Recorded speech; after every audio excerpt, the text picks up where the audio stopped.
Os 7 exames médicos obrigatórios depois dos 50 anos. Você pode estar doente, e nem desconfia. Não estou falando de uma gripe ou de uma dor nas costas que passa com um analgésico qualquer. Estou falando de doenças que crescem em silêncio, que avançam por dentro, que não doem, mas cobram um preço alto mais à frente. Doenças que já estão no seu sangue, nos seus ossos, no seu fígado ou até no seu coração.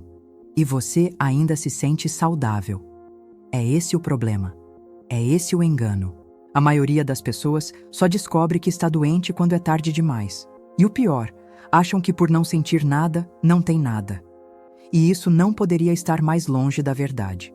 Segundo dados da Organização Mundial da Saúde, mais de 70% das pessoas acima dos 50 anos vivem com alguma condição crônica sem saber.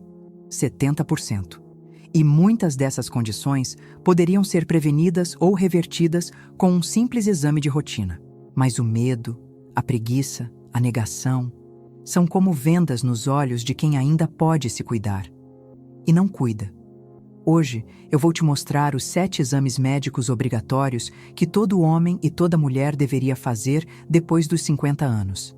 E o mais importante, para cada um deles, você vai descobrir uma solução natural, simples e acessível, para melhorar as taxas antes que o problema vire doença. Se você quer viver com autonomia, se quer envelhecer com dignidade, se quer proteger seu corpo e sua família, escute cada palavra deste vídeo com atenção. Escreva aqui nos comentários de que cidade você está falando e coloque a frase: "Minha saúde é prioridade". Como diz a palavra em Provérbios, o sábio vê o perigo e se protege. O tolo segue adiante e paga o preço. Vamos começar. O exame que revela o estado real do seu corpo, hemograma completo. Tudo começa com o sangue. Ele percorre cada célula, leva oxigênio, nutrientes, defesas. Quando algo não vai bem, ele avisa. Só que não grita, sussurra. O hemograma completo é o exame que revela esses sussurros. Ele mostra se há sinais de inflamação, se a imunidade está baixa, se você está anêmico, se há algo errado com suas defesas. É um retrato silencioso do que está acontecendo por dentro, mesmo quando por fora parece que tudo vai bem. Atendi certa vez uma mulher de 62 anos que dizia sentir apenas um cansaço leve. Nada demais. Quando fizemos o exame, a anemia era severa. O corpo dela estava lutando para funcionar com metade da força, mas ela não percebia porque o declínio foi lento, dia após dia, até parecer normal. É assim que muitos vivem, arrastando a vida com um corpo esgotado. E quando a fadiga vem, culpam a idade. Mas nem sempre é a idade. Às vezes é o sangue gritando socorro. Para fortalecer o sangue e melhorar os marcadores do hemograma de forma natural, a primeira atitude é olhar para o que vai ao prato. Folhas verdes escuras como couve, espinafre e taioba são ricas em ferro vegetal. A combinação com alimentos ricos em vitamina C, como o limão ou a laranja, ajuda na absorção. Chá de urtiga com limão em jejum é um excelente tônico natural, que não só fortalece o sangue, como também desinflama o organismo. E a beterraba, se usada com sabedoria, em pequenas quantidades combinada com limão e cenoura, pode potencializar a produção de glóbulos vermelhos. Não é sobre remédios, é sobre nutrição inteligente. E quando o sangue volta a respirar com liberdade, o corpo agradece em silêncio. Mas há um outro número que também pode matar calado: o açúcar no sangue. Glicemia em jejum, o açúcar invisível que corrói por dentro. Quando o açúcar está alto, o corpo apodrece devagar. Por fora, a pessoa ainda sorri. Por dentro, as artérias estão se desgastando, os nervos se inflamando, os olhos escurecendo aos poucos. O exame de glicemia em jejum revela o quanto esse inimigo já avançou. Ele mede a quantidade de glicose circulando no sangue. E mesmo sem sintomas, muitos já estão no estágio de pré-diabetes sem saber. Foi o caso de um senhor de 69 anos que atendi. Estava com visão embaçada e cansaço frequente. Achava que era só idade. O exame mostrou glicemia elevada há anos. A retinopatia diabética já tinha começado. Ele estava perdendo a visão sem saber que era o açúcar que estava apagando o mundo aos poucos. Não se trata apenas de cortar doces. O que mais aumenta a glicose são os alimentos escondidos no dia a dia. Pães, massas, arroz branco, bolachas, sucos prontos. A boa notícia é que há formas simples e naturais de regular isso. Uma das melhores combinações é o suco de pepino com limão logo pela manhã. O pepino é diurético e alcalinizante. O limão ajuda na digestão e na sensibilidade à insulina. Juntos, ajudam a limpar o sangue. Incluir 2 colheres de farelo de aveia nas principais refeições também reduz os picos de glicemia, pois a fibra solúvel atrasa a absorção do açúcar. Canela em pau, usada no preparo de chás ou no mingau, também é uma aliada importante. Com ajustes pequenos, o corpo retoma o equilíbrio e a glicemia volta a mostrar um número que representa vida. Mas se o sangue está doce demais, o próximo passo é certo: o entupimento das artérias. E aí, o risco deixa de ser invisível. Perfil lipídico, o entupimento silencioso que começa com um número. Quando o açúcar se acumula, ele não vem sozinho. Ele traz o colesterol alterado, os triglicerídeos altos e o desequilíbrio entre o bom e o mal. O perfil lipídico mostra exatamente isso. Um exame simples que revela se suas artérias estão sendo lentamente tampadas por gordura. Foi o que vi no caso de um paciente com 65 anos que se dizia ativo, caminhava todos os dias, não fumava e tinha boa aparência. Sentia apenas um leve formigamento nas mãos. O exame mostrou o colesterol LDL extremamente elevado e HDL baixo. As placas já se formavam nas paredes das artérias sem nenhum alarme aparente. Poucos meses depois, sofreu um infarto leve. Por pouco não foi fatal. As artérias não avisam quando estão entupindo. Elas apenas suportam até o limite. Mas o corpo também sabe se defender quando recebe os alimentos certos. O primeiro passo é reduzir os alimentos ultraprocessados, ricos em gorduras ruins e açúcares escondidos. A segunda é introduzir gorduras que curam. O azeite de oliva extra virgem cru, usado em saladas, é um remédio natural para o coração. O abacate, consumido sem açúcar, de preferência à noite, ajuda a elevar o colesterol bom. E 2 castanhas do Pará por dia fornecem selênio, um mineral essencial para proteger os vasos. O chá de alecrim, tomado após o almoço, também auxilia na digestão das gorduras e na proteção cardiovascular. São escolhas simples, mas poderosas. Quando o sangue volta a fluir livremente, o risco de um infarto, de um derrame, de uma perda súbita cai drasticamente. Só que a correnteza do corpo depende de filtros fortes. E quando os filtros falham, o veneno se acumula. Função renal. Quando os filtros falham, o corpo se intoxica. O sangue pode estar limpo, as artérias desobstruídas, mas se os rins falham, tudo para. Eles são os filtros do corpo. Trabalham em silêncio, filtrando o excesso de sal, ureia, toxinas. Quando perdem força, o veneno começa a circular. Atendi um paciente de 68 anos que se queixava de inchaço nos pés, cansaço ao subir escadas e uma leve falta de apetite. Nada que chamasse tanta atenção. Mas os exames mostraram creatinina elevada e taxa de filtração glomerular em queda. O rim dele já estava comprometido, mesmo sem dor. É assim com a maioria. Só percebem quando os tornozelos incham, a pressão sobe e o corpo começa a reter líquidos. Às vezes, o que parecia uma simples indisposição é sinal de algo mais grave acontecendo por dentro. A boa notícia é que a natureza tem ferramentas para aliviar essa carga. O chá de cabelo de milho com cavalinha, tomado 1 ou 2 vezes ao dia, tem efeito diurético suave, ajudando os rins a eliminarem o excesso de líquido sem agredir. A cavalinha ainda tem ação anti-inflamatória nos túbulos renais. Beber mais água pura, ao longo do dia, fora das refeições, é essencial. e reduzir alimentos ricos em sódio, como embutidos, caldos prontos e produtos industrializados, ajuda os rins a descansarem. Quando os rins respiram, o corpo desincha, a pressão estabiliza e o cansaço diminui. Mas se o filtro está limpo, ainda falta cuidar da usina que processa tudo, o fígado. E quando ele está intoxicado, o organismo inteiro perde o ritmo. Função hepática. Quando o fígado trava, o corpo inteiro desacelera. Ele não reclama, não dá sinal, não dói. O fígado apenas absorve tudo em silêncio: gordura, álcool, remédio, raiva engolida. Até que um dia ele começa a falhar. O exame de TGO, TGP e gama-GT revela esse desgaste. E quando esses números sobem, é porque a sobrecarga já está grande demais.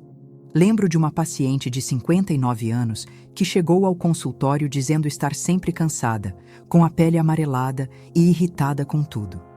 O exame apontou inflamação no fígado e sinais de esteatose hepática, a famosa gordura no fígado. Ela não bebia, não comia exageradamente, mas a alimentação desorganizada, o excesso de industrializados e o sedentarismo estavam corroendo o funcionamento da usina principal do corpo. Quando o fígado trava, o sangue fica sujo, a digestão falha, a pele muda de cor, o intestino se desequilibra. É um efeito dominó. Mas há caminhos simples e eficazes para aliviar essa carga. Comece o dia com um copo de água morna com limão em jejum. Essa combinação estimula o fígado logo cedo. Use chá de boldo ou alcachofra à noite, antes de dormir. Eles ajudam na desintoxicação noturna. E inclua cúrcuma nas preparações do dia a dia. Ela protege as células hepáticas e combate inflamações silenciosas. Reduzir o consumo de remédios desnecessários, evitar alimentos gordurosos e aumentar o consumo de vegetais amargos como rúcula e agrião também faz diferença. Quando o fígado volta a funcionar bem, a energia melhora, o humor se estabiliza e até a pele ganha brilho. E se você quer um caminho completo de cuidados naturais, com receitas organizadas para o seu dia a dia, acesse agora o nosso Guia de Receitas para não ficar doente. Ele está aqui embaixo na descrição e também no primeiro comentário fixado. Este guia pode ser a ferramenta que faltava para você cuidar do seu corpo com sabedoria, constância e equilíbrio. Mas nada disso sustenta a vida se a base do corpo estiver frágil. E muitos só percebem quando já não conseguem se levantar sozinhos. Densitometria óssea, a base invisível que sustenta a autonomia. O osso não dói até quebrar. É firme, silencioso, resistente. Até que um dia trinca com um tropeço, uma escorregada, um movimento bobo. A maioria só descobre que os ossos estavam frágeis quando já está no chão, esperando socorro. A densitometria óssea é o exame que revela essa fragilidade oculta. Mostra se há perda de massa óssea, osteopenia ou osteoporose. Atendi uma mulher de 67 anos que caiu da própria altura e fraturou o fêmur. Nunca tinha feito o exame. No pós-operatório, descobrimos que seus ossos estavam tão frágeis quanto vidro. A partir dos 50, o corpo reduz naturalmente a fixação de cálcio. E quando faltam os nutrientes certos, essa perda acelera. Mas é possível fortalecer os ossos com medidas simples. O gergelim é uma das fontes naturais mais ricas em cálcio.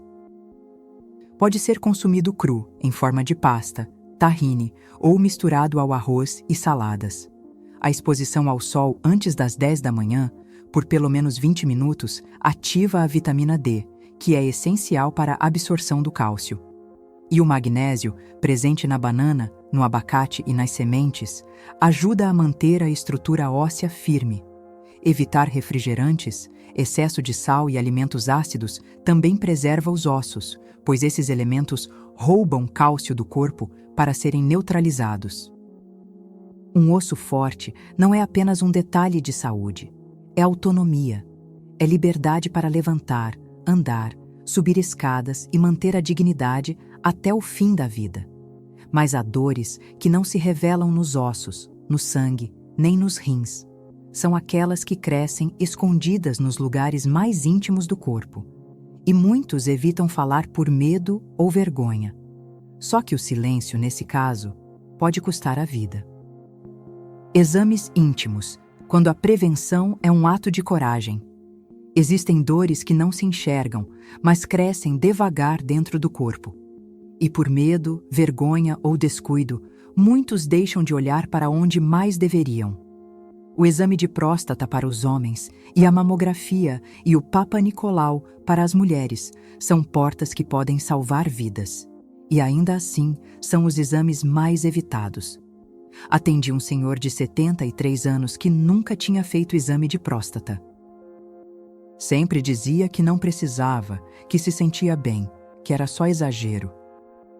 Quando vieram os sintomas, o tumor já tinha se espalhado. O que poderia ter sido controlado com antecedência virou uma luta muito mais difícil. Lado a lado, atendi mulheres que, por falta de informação ou apoio, só descobriram nódulos quando já estavam endurecidos, visíveis, avançados. A verdade é que esses exames não deveriam causar medo, deveriam causar alívio, porque quem se cuida cedo, se salva cedo.